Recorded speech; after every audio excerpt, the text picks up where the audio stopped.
Youth Congress రాష్ట్ర అధ్యక్షులు టిడి శివచరణ్ రెడ్డి ఆధ్వర్యంలో నిర్వహించిన గిగ్ వర్కర్ల న్యాయ్ అభియాన్ సభకి ముఖ్య అతిథిగా భువనగిరి పార్లమెంట్ సభ్యులు చామల కిరణ్ కుమార్ రెడ్డి, శాసనమండలి సభ్యులు అద్దంకి దయాకర్ హాజరయ్యారు. ఎంపీ చామల మాట్లాడుతూ గిగ్ వర్కర్ల న్యాయ అభియాన్ కార్యక్రమాన్ని యువజన కాంగ్రెస్ ఆధ్వర్యంలో దేశవ్యాప్తంగా గల్లీ నుండి ఢిల్లీ వరకు నిర్వహిస్తున్నారు. మీ సమస్యలు వింటేనే ప్రభుత్వానికి మేము మీ బాధలను చేరవేయగలం, అలాగే సభలో మాట్లాడగలం అన్నారు. రాష్ట్ర వ్యాప్తంగా గిగ్ వర్కర్లకు కాంగ్రెస్ పార్టీ అండగా ఉంటుంది. గిగ్ వర్కర్ల కోసం దేశవ్యాప్తంగా అమలు చేయగల నమూనా చట్టాలను కాంగ్రెస్ పాలిత ప్రాంతాల్లో అభివృద్ధి చేస్తున్నాయని ఆయన పేర్కొన్నారు.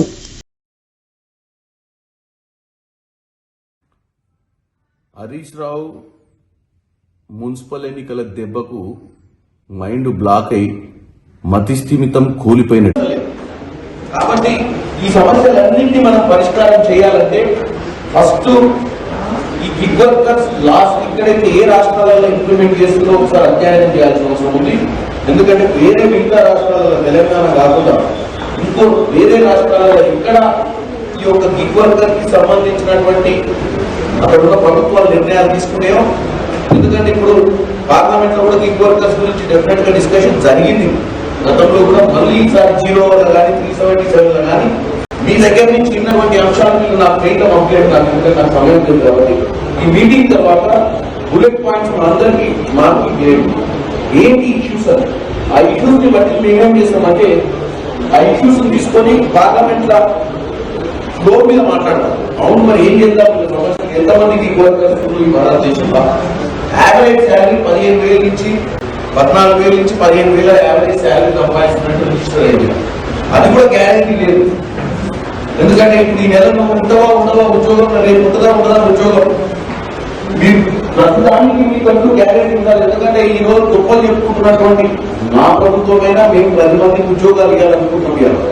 ఎందుకంటే ఈ తెలంగాణ వచ్చిన తర్వాత ఇంటికో ఉద్యోగం ఇస్తా అని చెప్పి గత ప్రభుత్వం ఉంది. ఇప్పుడు మేము కూడా వీలైనంత వరకు ప్రతి ఒక్కరు కూడా ఖాళీగా ఉండొద్దు, ప్రతి ఒక్కరు ఉద్యోగం చేసుకొని బతకాలి అనే ఆలోచనతో ముందుకు పోతున్నాం. కాబట్టి రాష్ట్ర అధ్యక్షులు షార్ట్ నోటీస్ ఇస్తున్నారు. ఏమైనా ఇట్లాంటి కార్యక్రమం పెడుతున్నాం ఎదుర్కొస్తుంది రావడం. ఈరోజు చాలా పెళ్లిళ్ళు ఉన్నాయి, చాలా కార్యక్రమాలు ఉన్నాయి. అయినా కానీ మీకోసం, ఎందుకంటే మా అన్న ఎమ్మెల్సీ గారు ఉన్నది ఇక్కడ వ్యాకరణ. నేను ఇవ్వడానికి ఇక్కడికి ఎందుకు వచ్చినంటే గవర్నమెంట్ తరఫున ఇంత మంచి కార్యక్రమం పెట్టినప్పుడు ఎట్టి పరిస్థితుల్లో ఎవరో ఒక రిప్రజెంటేషన్ అంటే ప్రభుత్వం తరఫు నుంచి ఎవరో ఒక వస్తేనే మీకు గ్యారెంటీ ఇవ్వడానికి, మీకు చెప్పింది వినడానికి, మీకు ఇచ్చిందైనా ప్రభుత్వం తీసుకోవడానికి బాగుంటుందన్న ఉద్దేశంతో ఎంత బిజీ ఉన్నా 5 నిమిషాలు కలిసిపోతా వాళ్ళని రావడం జరిగింది. ముఖ్యంగా ఈ గిగ్ వర్కర్స్ న్యాయ అభియాన్ అనే కార్యక్రమాన్ని యువజన కాంగ్రెస్ దేశవ్యాప్తంగా ఈరోజు ఢిల్లీ నుంచి గల్లీ దాకా ప్రతి ప్రజలలో కార్యక్రమాన్ని తీసుకొని ఈ కార్యక్రమాన్ని ఎట్టి పరిస్థితుల్లో మీకున్న సమస్యలు తెలుసుకోవాలి. ఎందుకంటే ఏ దేశంలోనైనా మీరు చూసినట్టయితే సోషల్ సెక్యూరిటీ ఉంటుంది. అంటే ప్రపంచ దేశాలలో అమెరికాకు, ఆస్ట్రేలియాకు, ఇంగ్లాండ్కు ఏమైనా కానీ ప్రతి ఒక్కరు సోషల్ సెక్యూరిటీ ఉంటుంది, ఒక టాక్సేషన్ ఉంటుంది, ఒక ట్యాక్స్ బెనిఫిట్స్ ఉంటాయి, ఉద్యోగాలకు ఒక అపాయింట్మెంట్ లెటర్ ఉంటుంది.